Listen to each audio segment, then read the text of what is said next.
একটি শহর, একটি মাত্র রাত, আর হাজার হাজার নিঃশ্বাস থেমে গেল চিরতরে। এটা কোনো সিনেমার গল্প নয়, এটা বাস্তব। এই গল্প ভোপাল শহরে সেই বিষাক্ত রাতের, যেখানে ঘুম ভাঙেনি আর কারো। সালটা ছিল 1984 সাল, ডিসেম্বর মাস। ভোপাল শহরে মানুষজন শীতের রাতে কাঁথা মুড়ি দিয়ে ঘুমিয়ে পড়েছিল। বাচ্চারা মায়ের কোলে, শ্রমিকরা ক্লান্ত দেহে ঘুমিয়ে। সব কিছু ছিল যেন এক শান্ত ছবি। কিন্তু হঠাৎ রাত 12টার পর সেই শহরের বাতাসে মিশে গেল এক অদৃশ্য খুনি মিথাইল আইসোসাইনেট। ভোপালের বাইরে ছিল ইউনিয়ন কার্বাইড নামে একটি কারখানা, যেখানে কীটনাশক তৈরি হতো। সেই কারখানায় এক বিশাল ট্যাঙ্ক থেকে ধীরে ধীরে গ্যাস লিক হতে শুরু করে। কারখানার কর্মীরা ভয় পেলেও কিছু করতে পারেনি।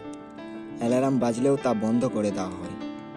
আর শহরটা তখন ঘুমিয়েছিল নিজের মৃত্যুর অপেক্ষায়। রাত বাড়তেই গ্যাস ছড়িয়ে পড়তে লাগলো।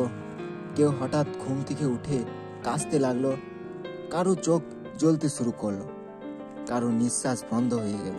মায়েরা সন্তানদের নিয়ে দৌড়াচ্ছে, বাবারা চিৎকার করছে, কিন্তু কোথাও পালানোর পথ নেই। একটা শহর যেন বিষে ঢেকে গেছে। সেই রাতে 3000 মানুষ নিঃশ্বাসের পথ বন্ধ হয়ে মারা যায়। রাস্তাঘাটে পড়ে থাকে লাশের পর লাশ। পরের দিন সকালে ভোপাল আর ভোপাল ছিল না, এটা ছিল একটা কবরস্থান। পরবর্তী কয়েকদিনে আরো 8 থেকে 10,000 মানুষ মারা যায়, এবং পরবর্তী বছরগুলো মৃত্যুর সংখ্যা ছাড়াই 20,000 জনেরও বেশি। শুধু তাই নয়, আক্রান্ত হয় 5 লাখেরও বেশি মানুষ। অনেকে অন্ধ হয়ে যায়, অনেকে জন্ম হয় পোলিও হয়ে। কারো জীবন থেমে যায়, আবার কারো স্বপ্ন ভেঙে পড়ে। এই ঘটনা আমাদের মনে করিয়ে দেয়, মানব জীবনের চেয়ে কিছু বড় হয় না। লাভের জন্য নিরাপত্তা আর মানবতাকে অবহেলা করলে তার ফল কতটা ভয়ানক হতে পারে, তার জলজান্ত প্রমাণ হলো ভোপাল গ্যাস দুর্ঘটনা। আজও ভোপালের সেই রাত মানুষ ভুলতে পারেনি, ভুলবেও না কখনো।